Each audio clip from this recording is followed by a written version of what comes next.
এক জানাজায় গেছি, তো ওইখানে পুরুষ মারা গেলে জানাজার হওয়ার আগে জিজ্ঞাসা করে এই এতিমদের দায় দায়িত্ব কে নিবে? তো একজনে হাত উঠায় বলছে আমি নিব।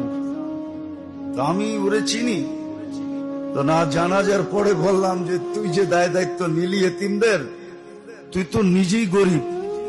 হাসি দিয়া বলতেছে শুন, এক রুটি তো ডেলি জোগাড় করতে পারবো, এক রুটি সবাই ভাগ করে খাবো।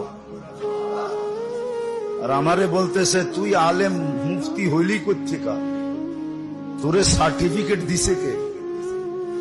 আমি কেন কয় তুই হাদিস পড়স না, আনা ওয়া কফিলিল এতিমি কাহাতাইন, যে এতিমদের দায় দায়িত্ব নিবে আল্লাহর রাসূল বলছে আমি আর ও কিয়ামতের দিন এত কাছে থাকবো যেমন দুই আঙ্গুলের মধ্যে স্বাভাবিকভাবে দূরত্ব, এতটুক দূরত্বে থাকবো।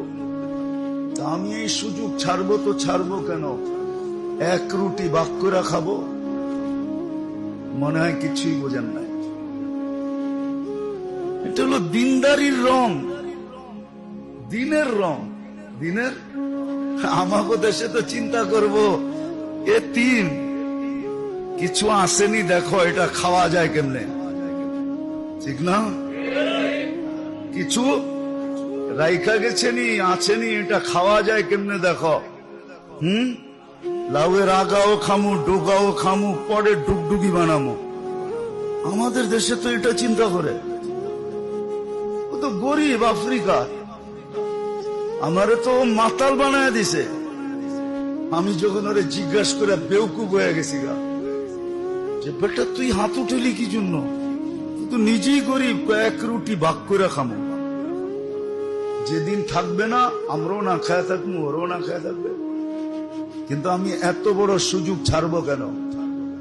আমাদের দেশে করে নাকি? আরো যেটা বললাম ওইটাই চিন্তা করে, ঠিক না?